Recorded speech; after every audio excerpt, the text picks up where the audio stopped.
Hi friends, இன்றைக்கி நான் என் மண்பானையில் ஒரு சின்ன விஷயம் நடந்துச்சு. அதை நான் பார்த்தேங்க. ஸோ பார்த்தோன்னே அதை ஒரு வீடியோவை போட்டுடலாம் அப்படின்னு தோணுச்சு. அதனால் போடுறேன்.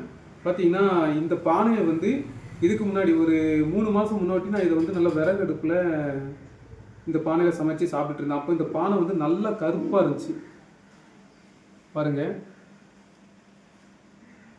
இப்போ பார்த்தீங்கன்னா கேஸில் ஒரு 3 மாதமாக சமைக்கிறேன். கேஸில் சமைக்கும்போது மேலே இருக்கிற கருப்பு எல்லாமே எரிஞ்சு போகுது. அதாவது என்ன ஆகுதுன்னா, வெளியில் நல்லா பானை சுட்டுட்டு இருந்த அந்த மண் பார்த்திங்கன்னா கேஸில் சமைக்கும்போது அந்த மண் எரிய ஆரம்பிச்சிட்டு இதை இப்போ நான் நோட்டீஸ் பண்ண ஆரம்பித்தேன்.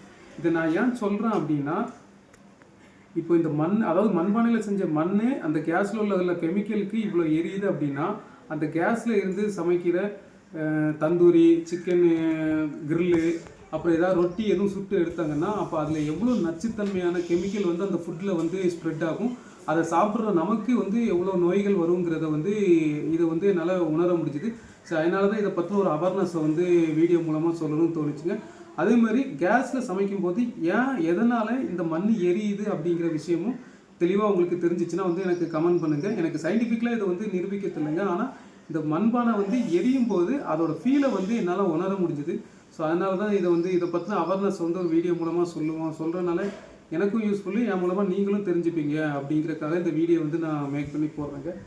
ஸோ அதனால் இனிமேல் பார்த்திங்கன்னா நீங்கள் கிரில்லு, தந்தூரி அப்படி எதுவும் சுட்டு சாப்பிட்றதா இருந்தால் முடிஞ்சளவு விறகு அடுப்பில் சுட்டு சாப்பிட்ற மாதிரி பார்த்துக்கிறீங்க. ஏன்னா இந்த மாதிரி கேஸில் சுட்டு சாப்பிட்றது ரொம்ப ரொம்ப உடம்புக்கு ஆபத்துங்கிற மட்டும் என்னால் சொல்ல முடியுங்க.